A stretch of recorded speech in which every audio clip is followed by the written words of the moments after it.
नमस्कार, जय हिंद, जय भारत। मैं अखिलेश आपका मेरे YouTube channel know and go से जुड़ने पर हार्दिक स्वागत करता हूं।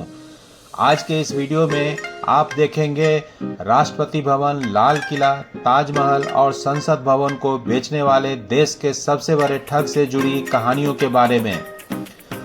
तो फिर आइए शुरू करते हैं आज का ये वीडियो। ऐसा कहा जाता है, कुछ लोग इतिहास बनाते हैं और कुछ लोग इतिहास बन जाते हैं। हर आने वाले समय में इतिहास बनाने वालों की कहानियाँ लोगों के द्वारा अपने अपने तरीके से, कभी नाम से तो कभी उसके कारनामों से सुनी और सुनाई जाती है। कहते हैं उन्हीं में से एक शख्स थे मिथिलेश कुमार श्रीवास्तव उर्फ नटवरलाल। यह नाम ठगी की दुनिया में भारत में अपने समय में बहुत मशहूर हुआ करता था। बिहार के सिवान के जीरादेई गांव में 1912 में जन्मे नटवरलाल ने बहुत से ठगी की घटनाओं से बिहार, उत्तर प्रदेश, मध्य प्रदेश और दिल्ली की सरकारों को वर्षों परेशान कर रखा था। मिथिलेश कुमार श्रीवास्तव से नटवरलाल बनने की कहानियां कुछ इस प्रकार है। जालसाजी के किस्से से जुड़ी कहानियों के मुताबिक मिथिलेश पढ़ने में एक औसत छात्र था। पढ़ाई के बजाय फुटबॉल और शतरंज में उसकी रुचि ज़्यादा थी। कहते हैं कि मैट्रिक के परीक्षा में फेल होने पर उसको उसके पिता ने बहुत मारा, जिसके बाद वो कलकत्ता, आज के कोलकाता, भाग गए। उस समय उसकी जेब में सिर्फ 5 रुपये थे। कलकत्ता में उसने बिजली के खंभे के नीचे पढ़ाई की।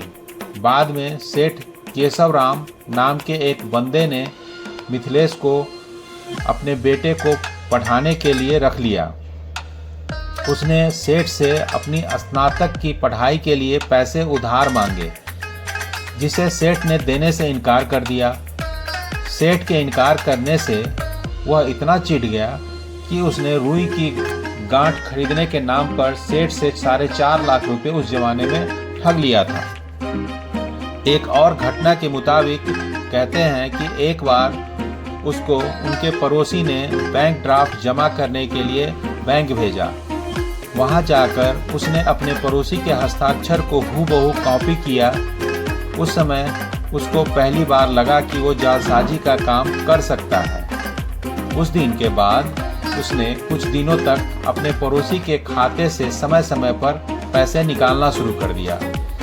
जब उसके पड़ोसी को इस बात की भनक लगी, तब तक वह उसके अकाउंट से 1000 रुपये तक निकाल चुका था, जो उस समय में काफ़ी हुआ करता था।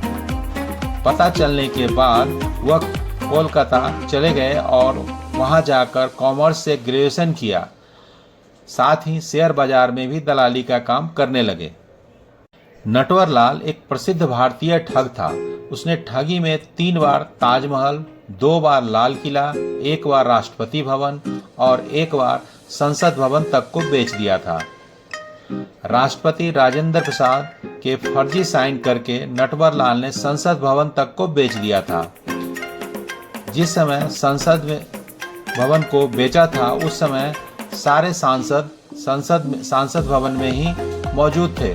सरकारी कर्मचारी का वेश धरकर नटवरलाल ने विदेशियों को ये सारे स्मारक बेचे थे। उनकी ठगी पर मिस्टर नटवरलाल फिल्म भी बन चुकी है। यह भी कहा जाता है कि उन्होंने कई सारे उद्योगपतियों को भी धोखा दिया था। उसने कई दुकानदारों को लाखों रुपए का चूना तक लगाया था।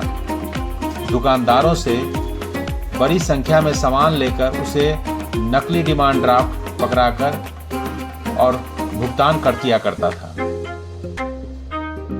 एक दिन सफेद कमीज और पैंट पहनकर एक बूढ़ा व्यक्ति घड़ी की दुकान में जाता है, जो कनॉट प्लेस में था, और खुद का परिचय तत्कालीन वित्त मंत्री का पीए के रूप में देता है और दुकानदार से कहता है कि प्रधानमंत्री राजीव गांधी के दिन अच्छे नहीं चल रहे हैं, इसलिए उन्होंने पार्टी के कुछ वरिष्ठ लोगों को समर्थन के लिए दिल्ली बुलाया है और इस बैठक में शामिल होने वाले सभी लोगों को वो घड़ी भेंट करना चाहते हैं।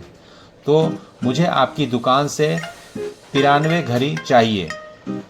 दुकानदार को पहले तो इस आदमी की बातों पर शक हुआ, लेकिन एक साथ इतनी घड़ी को बेचने के लालच से खुद को रोक नहीं पाया।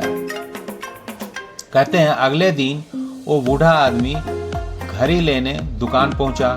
दुकानदार को घड़ी पैक करने की बात कहकर एक स्टाफ को अपने साथ नॉर्थ ब्लॉक वो जगह है जहां प्रधानमंत्री से लेकर बड़े बड़े अफसरों का ऑफिस होता है, ले गया। वहां उसने स्टाफ को भुगतान के तौर पर 32,829 रुपये का बैंक ड्राफ्ट दे दिया। 2 दिन बाद जब दुकानदार ने ड्राफ्ट जमा किया तो बैंक वालों ने बताया कि जो वो ड्राफ्ट है वो फर्जी है। फिर दुकानदार को समझ में आया कि वो बूढ़ा आदमी नटवर लाल था। वह सैकड़ों लोगों को धोखा दिया और 50 से अधिक अलग अलग नामों का इस्तेमाल किया। उसे जालसाजी के 14 मामलों के लिए दोषी ठहराया गया था और 113 साल की सजा सुनाई गई थी, लेकिन उसने मुश्किल से जेल में 20 साल ही बिताए थे। जब 1996 में उसे गिरफ्तार किया गया था तो उस समय उसकी उम्र 84 साल की थी, लेकिन वह पुलिस को चकमा देने में फिर से कामयाब रहा था। नटवर लाल को अपने किए पर कोई शर्म नहीं थी।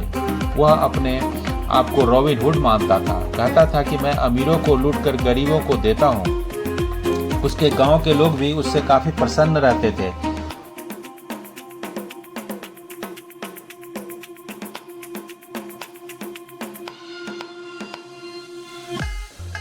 नटवर लाल के वकील द्वारा 2009 में अदालत में यह कहते हुए अर्जी डाली गई थी कि नटवर लाल की मृत्यु 25 जुलाई 2009 को हो चुकी है, इसलिए उसके खिलाफ लंबित केस खारिज कर दिए जाएं।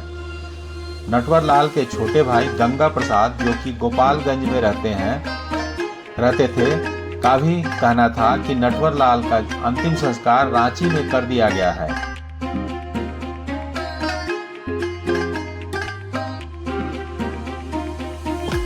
आज तक इसके कोई पुख्ता सबूत या सरकारी दस्तावेज उपलब्ध नहीं है। नटवर लाल के जीवन में 2 पत्नियां, 1 बेटी थी। दोस्तों, आशा करता हूं आपको देश के सबसे बड़े ठग पर आधारित ये वीडियो पसंद आया होगा। आप अपना बहुमूल्य कमेंट देना ना भूलें और नीचे दिए गए बेल के बटन को दबा दें ताकि मेरा कोई भी नया वीडियो आए आप तक नोटिफिकेशन पहुंचे और आप मेरे नए वीडियो को देखने के लिए फिर से मेरे साथ जुड़ सके। वीडियो अगर पसंद आई है तो चैनल को सब्सक्राइब करें, लाइक करें और अपने जानने वालों को शेयर कर दें।